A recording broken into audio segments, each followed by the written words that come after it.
looks like we've got everybody here. Mr. Austin, just waiting for him to pop in. Okay. Okay, so officer, do we have everyone in the room? Yeah. Okay, all right, so for everyone on these proceedings, you need to know that they are being live streamed to YouTube for public access. We also record it, and any other recordings are not allowed, certainly. Mr. Austin, are you there, sir?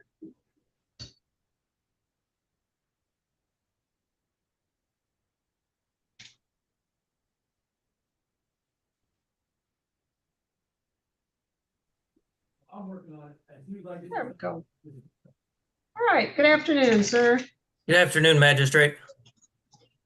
All right, Magistrate, so did you get our email about the interpreter? I did. We're gonna have you bring him up. Okay, perfect. Thank you.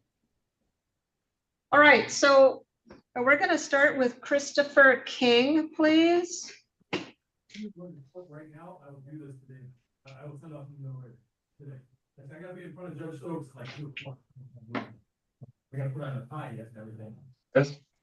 Yeah.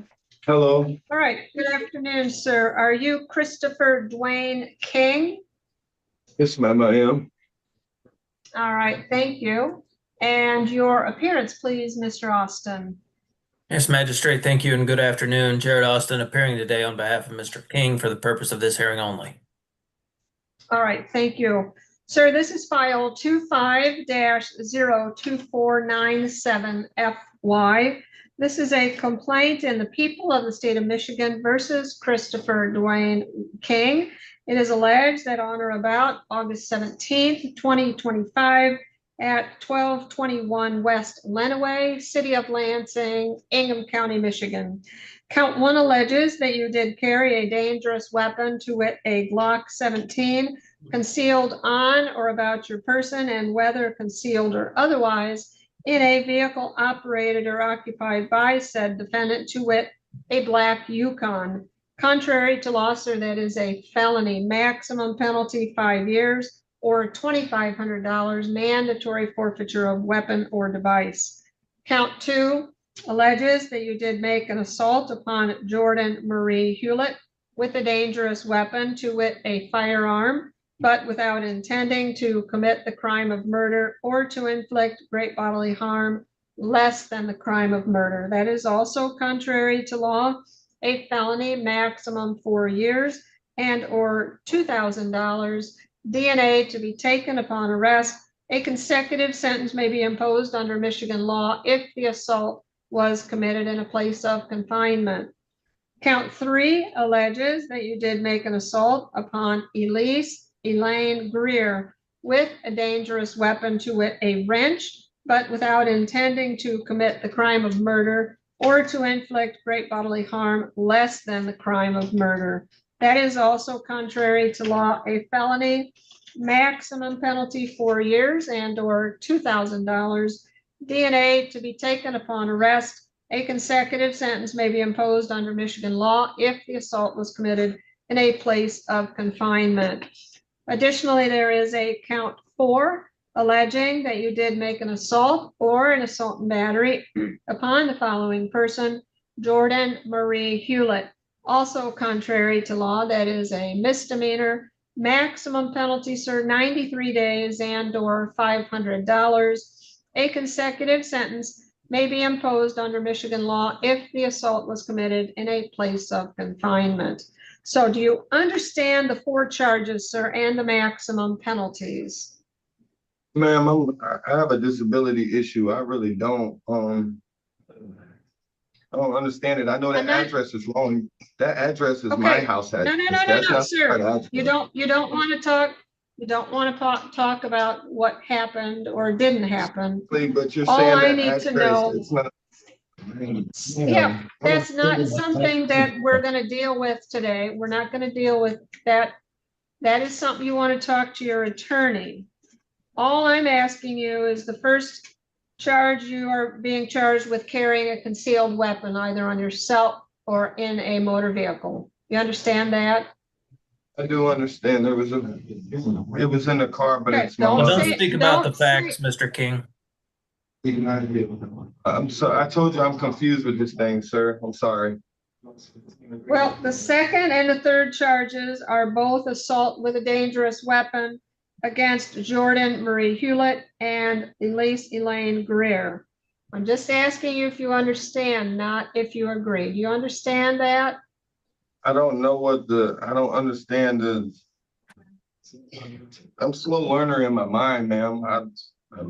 Okay, I get a Well, I can disability. I only- don't understand, okay. like, it's kind of, It's alleged that you assaulted someone with a firearm and another person with a wrench. That's all I'm asking you. You certainly have the right to defend against it and dispute it. You just have to tell me if you I didn't- understand what I just told you. somewhat understand. Yes, Okay, ma'am. well, if you need further directions on that, when you talk with your attorney, they will go over the facts, they'll go over the charge, they'll go over everything with you.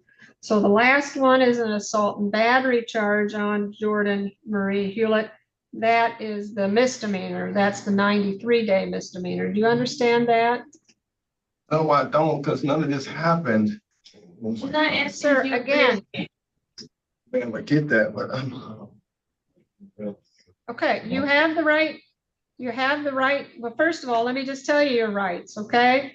You have the right to plead guilty, not guilty, or stand mute, which means just remain silent. You have the right to a trial, and at that trial, you can present and or confront witnesses. If they would not come to court, the court can order them to appear. Do you understand that so far?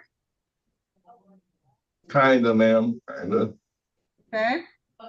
You also have the right to a lawyer. If you cannot afford one, one can be appointed for you at court expense. Do you understand that? Yes, ma'am, I just had no money right now. Okay. Now, you also are presumed innocent, and if you are found guilty, it must be beyond a reasonable doubt. Do you understand that? So, ma'am, I guess. Okay. Well, do you have a question about your rights, sir?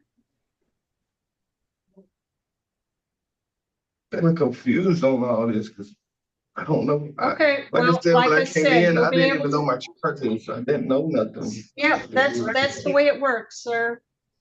You're being told your charges and the penalties.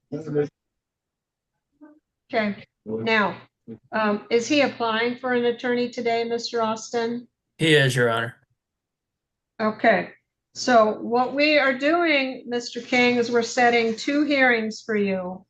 The first hearing is what we call a probable cause conference. It actually is a conference for your attorney to meet with the prosecution, talk about any issues regarding perhaps evidence issues, hearing date issues, things like that.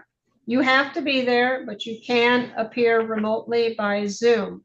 So if you know how to use Zoom, you can appear remotely. If you don't know how to use Zoom, you have to appear in person on the 6th floor of City Hall, Courtroom 4, with Judge Simmons, and that is Friday, August 29th at 9:30 a.m.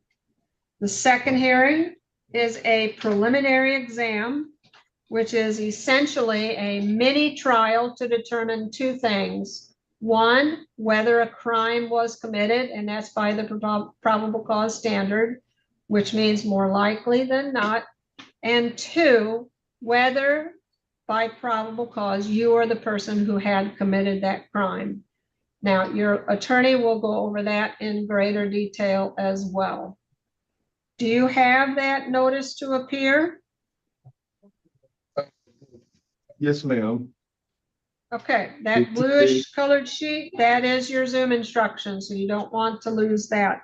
Now, that preliminary exam, you must appear in person. You don't have a choice. You have to appear in person with both if you don't know how to use Zoom. Understood? Okay, now, is there anything I've told you that you do not understand? I know there's some things that you have questions about that I cannot answer because that's about the facts or the transaction. I can't go over that, but you will go over that with your attorney. Do you understand that? Yes, ma'am. Okay.